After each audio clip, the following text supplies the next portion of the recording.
बिस्मिल्लाहिर्रहमानिर्रहीम। आज हम ग्लाइकोलाइसिस को पढ़ेंगे, लेकिन ग्लाइकोलाइसिस सबको मालूम है। Being first second year student आपको सबको पता हो कि हम सबको ग्लाइकोलाइसिस का पता होता है। लेकिन आज मैं ग्लाइकोलाइसिस लिपिन कोड से पढ़ाऊंगी कि भाई आप लिपिन कोड में जो जो इंपॉर्टेंट पॉइंट्स लिखी गई हैं, यानी हम कहते हैं ना बुक्स, हमारे लिए तो बुक्स कवर करना बहुत इंपॉर्टेंट होता है। तो इस लिपिन कोड का ग्लाइकोलाइसिस आपको मैं कवर करवा दूँगी, जिसमें मेन इंपॉर्टेंट पॉइंट्स है। ठीक है, तो हम यहाँ से स्टार्ट करते हैं।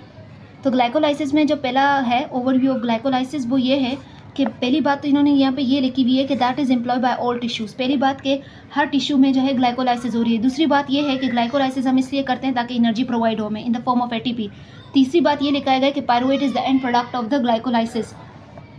दूसरी बात ये लिखी गई है कि जो सीरीज जो ग्लाइकोलाइसिस है इसमें 10 रिएक्शंस होती हैं, सीरीज ऑफ 10 रिएक्शंस। ठीक है, उसके बाद जो नीचे इसी पैराग्राफ में लिखा गया है वो ये है कि एरोबिक एंड एनएरोबिक में क्या फ़र्क है। तो एरोबिक एंड एनएरोबिक ग्लाइकोलाइसिस में ये फ़र्क है कि जो एनएरोबिक ग्लाइकोलाइसिस है उसका जो एंड प्रोडक्ट है, ग्लाइकोलाइसिस का तो दोनों एंड प्रोडक्ट होते हैं पायरुवेट, लेकिन जो एनएरोबिक है उसमें क्या होता है कि आपका जो पायरुवेट है वो चेंज हो जाता है लैक्टेट में। और जैसे ही अगर पायरुवेट लैक्टेट में चेंज हो रहा है इसका मतलब है एनारोबिक ग्लाइकोलाइसिस हो रही है। दूसरी बात यह है कि एरोबिक ग्लाइकोलाइसिस में आपका पायरुवेट एसिटाइल कोए में चेंज होता है। ठीक है, अगेन दूसरी बात यह है कि भाई जो आपका एनारोबिक ग्लाइकोलाइसिस है उसमें जो हमें NADH मिला है ना थ्रू ग्लाइकोलाइसिस, वो दोबारा ऑक्सीडाइज हो जाता है NAD+ में जब हम पायरुवेट को लैक्टेट में चेंज कर रहे होते हैं। इसी तरह यहाँ पे क्या होता है, यहाँ पे ये डिफरेंस है कि यहाँ पे जो NADH हमें ग्लाइकोलाइसिस के थ्रू मिला है वो दोबारा NAD+ में चेंज होता है थ्रू ऑक्सीडेटिव फॉस्फोराइलेशन में। ठीक है, जब हम इलेक्ट्रॉन ट्रांसपोर्ट चेंज कर रहे हो, ठीक है, तो उस वक्त में हमारे पास चेंज हो जाता है NAD+ इंटू द NADH। ठीक है, तो ये फ़र्क है एरोबिक एंड एनएरोबिक में, एक तो एंड प्रोडक्ट का और एक NADH कैसे NADH कैसे NAD+ में ऑक्सीडाइज हो रहा है थ्रू डिफरेंट रिएक्शन। यहाँ पे पायरुवेट से जब हम लैक्टेट बना रहे हैं तब चेंज हो रहा है, इस दौरान आपका NADH NAD+ में चेंज हो जाता है, और यहाँ पे थ्रू ऑक्सीडेटिव फॉस्फोराइलेशन। ठीक है, उसके बाद हम देखते हैं ग्लाइकोलाइसिस का जो ओवरव्यू था वो हो गया, बाकी इसमें इतना कुछ नहीं है।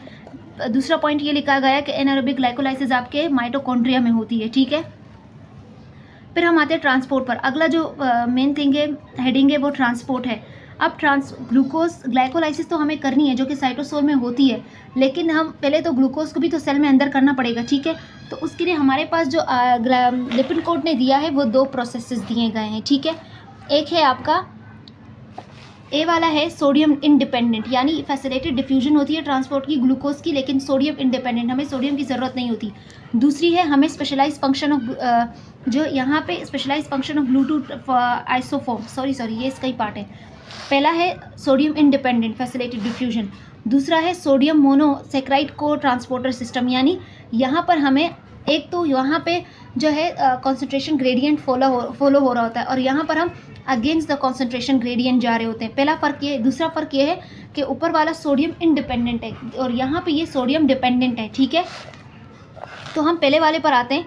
पहले वाला बोलता है कि यहाँ पे जो ये सोडियम इंडिपेंडेंट है, इसमें क्या होता है कि एक ग्लूकोज जो ट्रांसपोर्टर्स है उनकी एक फैमिली है, जिसे ग्लूट, आपने पढ़ा होगा ग्लूटो ट्रांसफर्स, हमने पढ़ते हैं GLUT 1, GLUT 14, GLUT 2, GLUT 3, GLUT 4।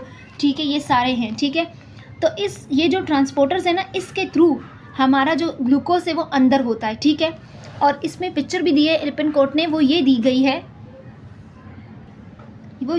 है कि जैसे ये आपका एक ट्रांसफॉर्मर है, ट्रांसपोर्टर है। ठीक है, ग्लूट 1 ये ट्रांसपोर्टर है। तो ऐसा क्या है कि ये एक्स्ट्रा सेलुलर स्पेस है। ठीक है, ये आपका सेल मेम्ब्रेन है, ये साइटोसोल है। जैसे ही ग्लूकोज आया कन्फर्मेशनल चेंज हुआ और ग्लूकोज साइटोसोल के अंदर हो गया, यहाँ पर ये बात की गई है। अब टिश्यू फर्स्ट पैराग्राफ में ये बोला गया है, ये जो आपका है ना फर्स्ट टाइप ऑफ ट्रांसपोर्ट जो सोडियम इंडिपेंडेंट है, उसके टू स्पेसिफाई लिखा गया है कि इसमें क्या हो रहा होता है। पहला इन्होंने ये लिखा है कि वो tissue specificity of GLUT gene expression, यानी हर एक सेल का अपना अपना एक ग्लूट ट्रांसपोर्टर है। ठीक है, जैसे इन्होंने लिखा है कि ग्लूट 3 जो है वो न्यूरॉन्स में है, ग्लूट 1 आपका एराइथ्रोसाइट में है, ब्लड ब्रेन बैरियर में है। ठीक है, ग्लूट 4 आपका जो है अबंडेंट है एडिपोज टिश्यू और स्केलेटल मसल में। बस 2-3 बातें ये याद रखनी है कि इंसुलिन का जो टारगेट टिश्यू है ना, वो आपका skeletal muscle, adipose tissue and insulin है। ठीक है, लिवर है। ये 3 जो है आपके इंसुलिन के टारगेट टिश्यूज़ हैं। सही हो गया। लेकिन इसमें जो एडिपोज टिश्यू है और स्केलेटल मसल है, इन दोनों का जो GLUT4 है दैट इज़ इंसुलिन डिपेंडेंट। बाकी जितने भी ग्लूट के ट्रांसपोर्टर्स हैं, ठीक है, they are independent of insulin. GLUT4 जो है ना, GLUT4 ये आपका इंसुलिन डिपेंडेंट है, बाकी कोई भी आपका इंसुलिन डिपेंडेंट नहीं है। और ये कहाँ पे पाया जा रहा है? Adipose tissue and skeletal muscle which are the target tissues of the insulin hormone, ठीक है।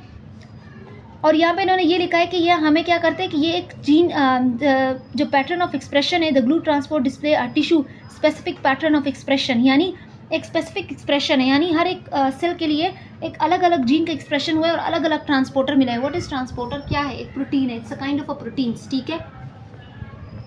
पॉइंट 2 इन्होंने ये लिखा है ग्लूट के लिए कि जो ग्लूट है ये फैसिलिटेड डिफ्यूजन के थ्रू फैसिलिटेड डिफ्यूजन फॉलो करता है, यानी कॉन्सेंट्रेशन ग्रेडियंट को फॉलो करता है।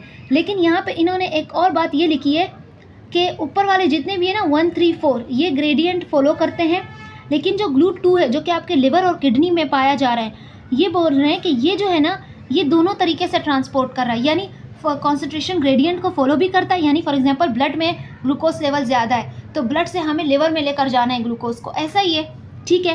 तो लिवर और किडनी में ये काम भी हो रहा है, either transport into these cells when blood glucose level are high, ठीक है, ये बात हो गई, और transport glucose from these cells when the blood glucose levels are लो।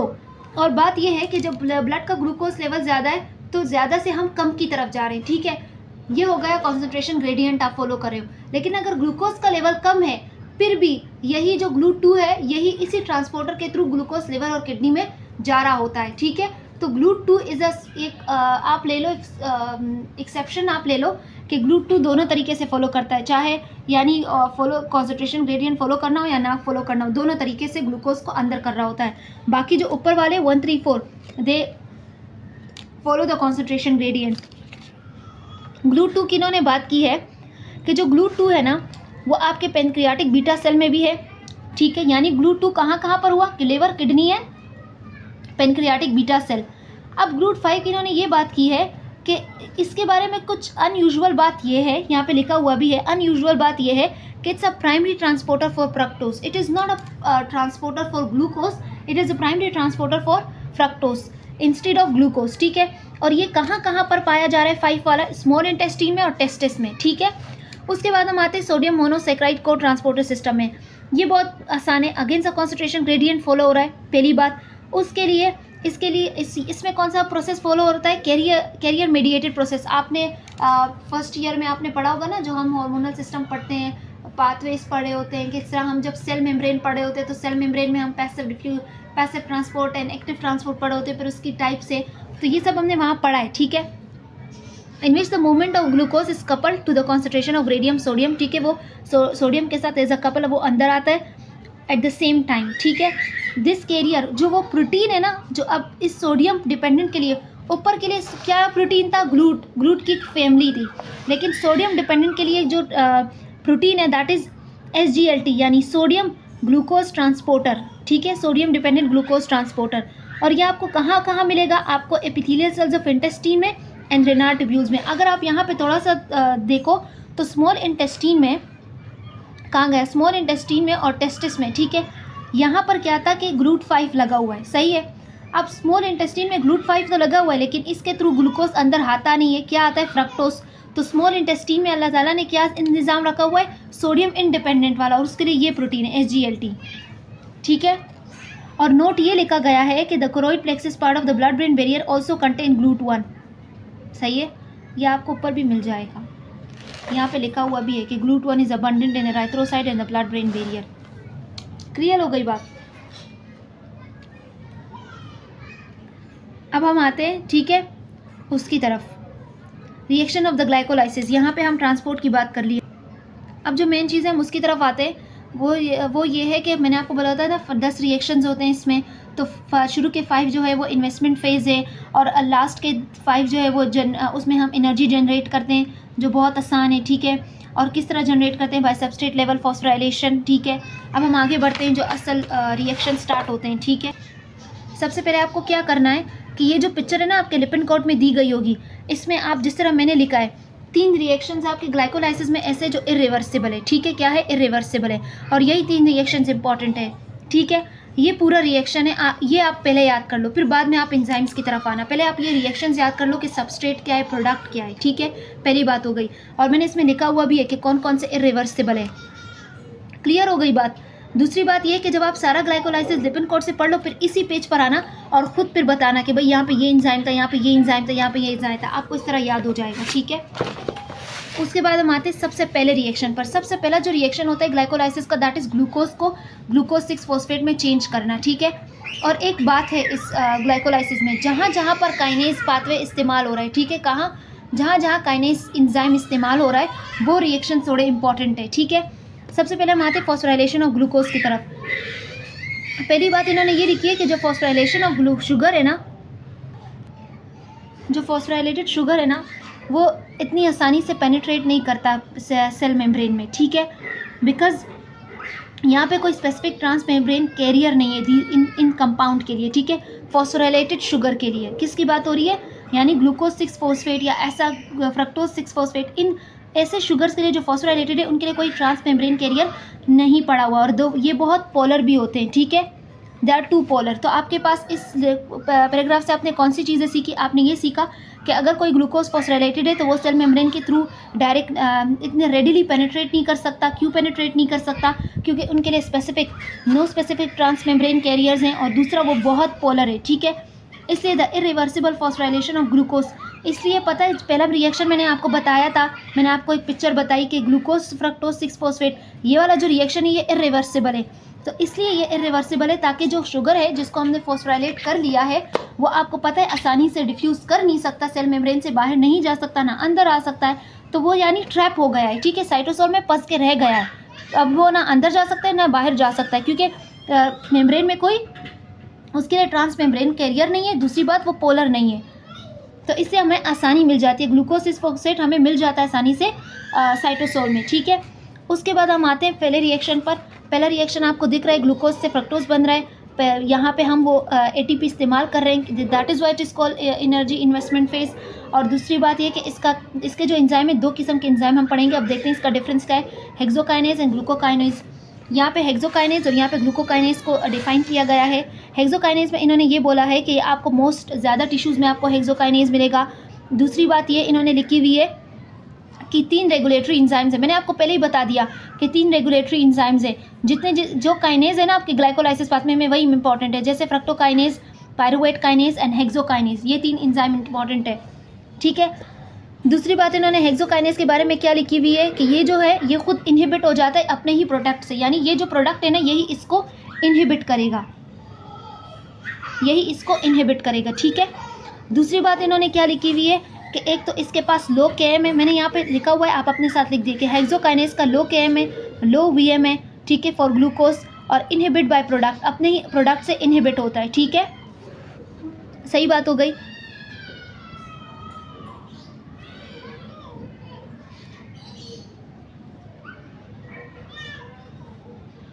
अब इसका जो लो KM है, अब आपको पता होगा what is KM and Vmax, आपने उसमें पढ़ा होगा एंजाइम्स वाले चैप्टर्स में, ठीक है।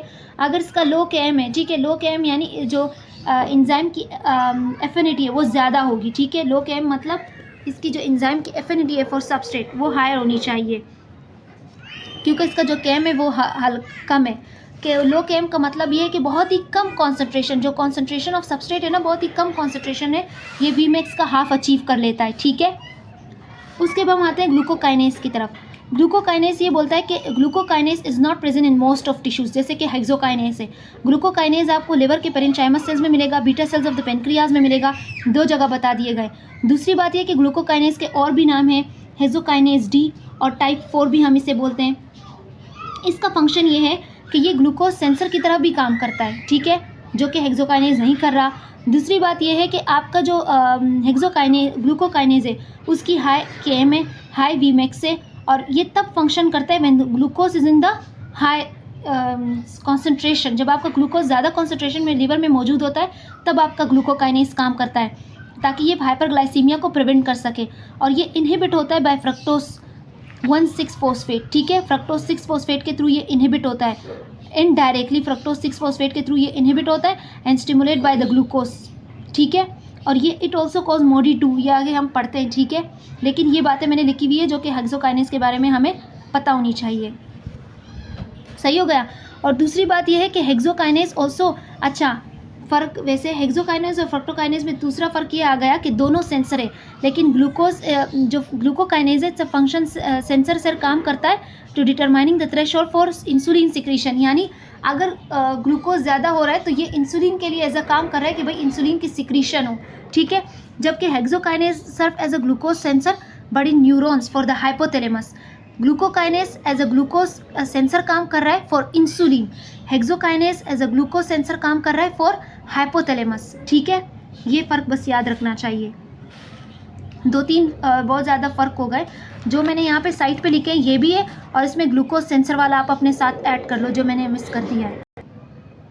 अच्छा, इन्होंने फिर लिखा हुआ है एक काइनेटिक्स लिखी हुई है ग्लूकोकाइनेस की, जो मैंने आपको पहले ही बता दी। काइनेटिक्स इसकी ये है कि हेक्सोकाइनेस का जो है लो KM है, ठीक है, और लो VMX है, ठीक है। लो KM का मतलब ये है कि भाई बहुत ही कम कॉन्सेंट्रेशन ऑफ जो सबस्ट्रेट होती है, ठीक है। KM रिप्रेजेंट करता है कॉन्सेंट्रेशन ऑफ सबस्ट्रेट, ठीक है, और एंजाइम की एफिनिटी को रिप्रेजेंट करता है, ठीक है। तो हेक्सोकाइनेस जो है लो KM है, इसका मतलब बहुत ही कम कॉन्सेंट्रेशन ऑफ जो सबस्ट्रेट की जो कॉन्सेंट्रेशन है वो हेक्सोकाइनेस के जो यानी, और एफिनिटी ज़्यादा है तो बहुत ही कम कॉन्सेंट्रेशन जो है वो हाफ VMAX अचीव कर लेती है, यानी प्रोडक्ट में चेंज हो जाती है। जबकि ग्लूकोकाइनेस का हाई KM है, यानी ग्लूकोज काइनेस को बहुत ज़्यादा कॉन्सेंट्रेशन चाहिए ताकि वो VMAX अचीव करे, इसलिए ग्लूकोकाइनेस एक्टिवेट भी तब होता है जब ग्लूकोज का लेवल बहुत ज़्यादा हो, ठीक है। अब हम आते हैं regulation by fructose six phosphate and glucose, ठीक है। अब मैंने आपको बताया ना कि ग्लूकोकाइनेस जो है वो इनडायरेक्टली इनहिबिट हो जाता है बाय इट्स ओन प्रोडक्ट, लेकिन जो ग्लूकोज काइनेज है उसका थोड़ा डिफरेंट है, वो इनडायरेक्टली इनहिबिट होता है बाय ग्लूकोज 6-फॉस्फेट, ठीक है। ये बात हो गई थी। और दूसरी बात ये है कि वो ठीक है, तो वो फ्रक्टोज 6-फॉस्फेट के थ्रू इनहिबिट होता है बट इनडायरेक्टली। अब क्या होता है कि ये जो पिक्चर है ना, अगर आप इस पिक्चर को ही देख ले तो आपको समझ आ जाएगा कि ये एक ग्लूकोज काइनेज रेगुलेटरी प्रोटीन है, ठीक हो गया। अब क्या होता है कि जैसे ही ग्लूकोज अंदर आता है, ग्लूकोज का लेवल ज़्यादा हो जाता है, तो क्या होता है कि इसके साथ आपका जो ग्लूकोज है, ग्लूकोकाइनेज है, वो इसके साथ अटैच होकर इनएक्टिव फॉर्म में, इस पिक्चर को देख लीजिए। फॉर एग्जांपल ये आपका ग्लूकोज से और ये ग्लूकोज 6-फॉस्फेट बना, ग्लूकोज 6-फॉस्फेट से फ्रक्टोज 6-फॉस्फेट, ये ग्लाइकोलाइसिस हो रहा है यहाँ पे। साइड में ये आपका जो है प्रोटीन है, और इस प्रोटीन के साथ ये प्रोटीन का नाम क्या है, ग्लूकोज काइनेज रेगुलेटरी प्रोटीन।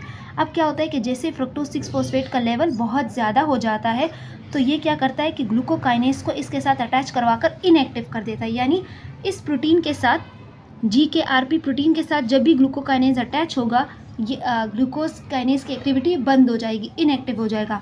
लेकिन फिर क्या होता है कि जैसे ही ग्लूकोज का लेवल बहुत ज़्यादा हो जाता है, फॉर एग्जांपल आपने कार्बोहाइड्रेट रिच खाना खा लिया, ठीक है, ग्लूकोज का लेवल बहुत ज़्यादा हो गया, ग्लूकोज बहुत एंटर हो रहा है, ठीक है, सेल में, तो ग्लूकोज के एलिवेटेड लेवल की वजह से क्या होता है कि ये जो ग्लूकोकाइनेज इसके साथ अटैच था ना, ये रिलीज़ हो जाता है इससे और एक्टिव फॉर्म में आ जाता है, ठीक है।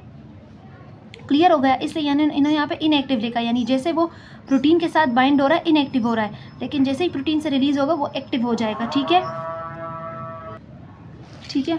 उसके बाद हम आते हैं कि इन्होंने ये जो नोट बनाया हुआ, इन्होंने ये लिखा हुआ है कि ये जो नोट है ना, फ्रक्टोज 1-फॉस्फेट इनहिबिट। अब आपको पता है ना ग्लाइकोलाइसिस में क्या बनता है, ग्लूकोज 6-फॉस्फेट, फ्रक्टोज 1-फॉस्फेट नहीं बनता। अब फ्रक्टोज 1-फॉस्फेट जिस प्रोसेस में बनता है वो क्या करता है, वो inhibit the formation of glucokinase GKRP complex, यानी फ्रक्टोज 6-फॉस्फेट इस ग्लूकोकाइनेज को इनहिबिट कर रहा है। कैसे इनहिबिट कर रहा है, इस प्रोटीन के साथ अटैच करवा के। ये तो एक बात हो गई, ठीक है, ये क्या है, ग्लूकोज 6-फॉस्फेट की बात हो रही है। एक है फ्रक्टोज 1-फॉस्फेट, जबकि फ्रक्टोज 1-6-फॉस्फेट क्या कर रहा है, आप यहाँ पर लिख दो, फ्रक्टोज 1-फॉस्फेट ये इस प्रोटीन को, ये जो प्रोटीन है ना, ये प्रोटीन इसको इनहिबिट कर रहा है, ठीक है। ग्लूकोज 6-फॉस्फेट इस ग्लूकोकाइनेज को इसके साथ अटैच करवा रहा है, तब जाके ग्लूकोकाइनेज इनहिबिट हो रहा है। जबकि फ्रक्टोज 1-फॉस्फेट जो है वो इस प्रोटीन को बनने से रोक रहा है, ठीक है। तो अगर ये प्रोटीन नहीं होगा तो ग्लूकोकाइनेज की एक्टिविटी इनहिबिट नहीं हो पाएगी। लेकिन ये भी अच्छा नहीं है क्योंकि हमें तो बैलेंस सिस्टम चाहिए होता है ह्यूमन। यहाँ पे जो नोट दिया हुआ है वो ये नहीं दिया हुआ है कि ग्लूकोकाइनेज जो है वो यहाँ पे जो ग्लूकोकाइनेज का लिखा हुआ है कि ये जो मैंने आपको पहले ही बता दिया था ग्लूकोज सेंसर की तरह काम करता है फॉर इंसुलिन, ठीक है। अब क्या होता है कि अगर इसमें म्यूटेशन हो जाए, ठीक है, the activity of glucose kinase में म्यूटेशन, दैट ऐसी म्यूटेशन हो जाए जो ग्लूकोकाइनेज की एक्टिविटी को डिक्रीज़ कर दे, ठीक है, तो क्या होगा कि अगर ग्लूकोकाइनेज की एक्टिविटी डिक्रीज़ हो जाएगी तो इससे हमें इंसुलिन को एज अ सेंसर ये काम नहीं कर पाएगा, ठीक है, ये सेंस नहीं कर पाएगा कि भाई ग्लूकोज का लेवल ज़्यादा है। अगर ये सेंस नहीं कर पाएगा तो इंसुलिन की सिक्रीशन नहीं होगी, तो इस वजह से क्या होगा कि आपको जो है ना डायबिटीज़ होगी, लेकिन type 2 maturity onset diabetes of the young, ठीक है। तो अगर कोई पूछे कि मोडी 2 में क्या होता है, तो इसमें क्या होता है कि ग्लूकोकाइनेज की एक्टिविटी कम हो जाती है, ठीक है, जिसकी वजह से वो ग्लूकोज के एलिवेटेड लेवल को सेंस नहीं कर पाता।